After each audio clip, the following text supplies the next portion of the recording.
Hi, lunch prepare ചെയ്യാമേ.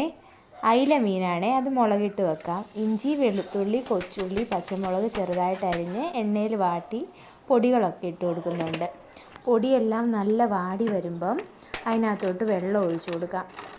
ആവശ്യത്തിന് വെള്ളം ഒഴിച്ചു കൊടുത്തിട്ട് നല്ല തിള വരുമ്പോഴത്തേക്കും പുളിയും ഉപ്പും ഇട്ട് കൊടുത്ത് നല്ല വെട്ടി തിളയ്ക്കുമ്പോഴത്തേക്കും ആ അരപ്പ് നമുക്ക് ചട്ടിയിലോട്ട് മാറ്റാമേ.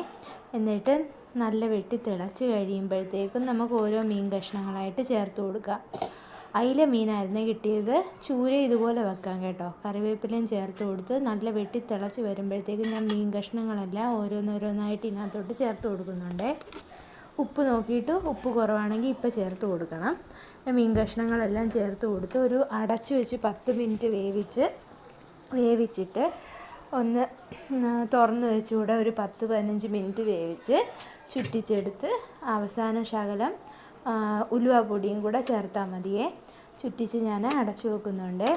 അപ്പോൾ ഒരു 10 മിനിറ്റ് കഴിഞ്ഞ് കണ്ടോ, തിളയൊക്കെ വന്നു കഴിഞ്ഞ് ഒന്ന് ചുറ്റിച്ച് കൊടുക്കുന്നുണ്ട്. ഇനി ഒന്ന് തുറന്ന് വെച്ച് തിളപ്പിച്ചെടുക്കാമേ.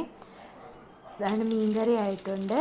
ഇനി വെണ്ടയ്ക്ക കൊണ്ട് ഒരു പുളിശ്ശേരി വെക്കാം. കടുക് പൊട്ടിച്ച് വെണ്ടയ്ക്കയെല്ലാം നല്ല വാട്ടിയെടുത്തിട്ട് ഒരു 3-4 വെണ്ടയ്ക്ക എടുക്കുന്നുണ്ട്. ആ ഉപ്പും ചേർത്ത് കൊടുത്ത് നല്ലപോലെ വാട്ടിയെടുത്ത് അടച്ചു വെച്ച് ഒന്ന് നല്ല വഴണ്ട് വരുമ്പോഴത്തേക്കും ഞാൻ പയർ മെഴുക്കുവരട്ടിയും കൂടെ ആക്കിയിട്ടുണ്ട്.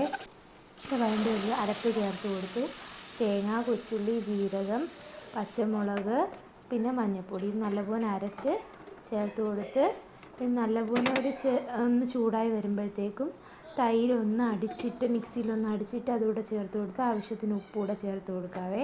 അപ്പോൾ വെണ്ടയ്ക്ക പുളിശ്ശേരിയും മീനും പയർ മെഴുക്കുവരട്ടി റെഡിയാണേ.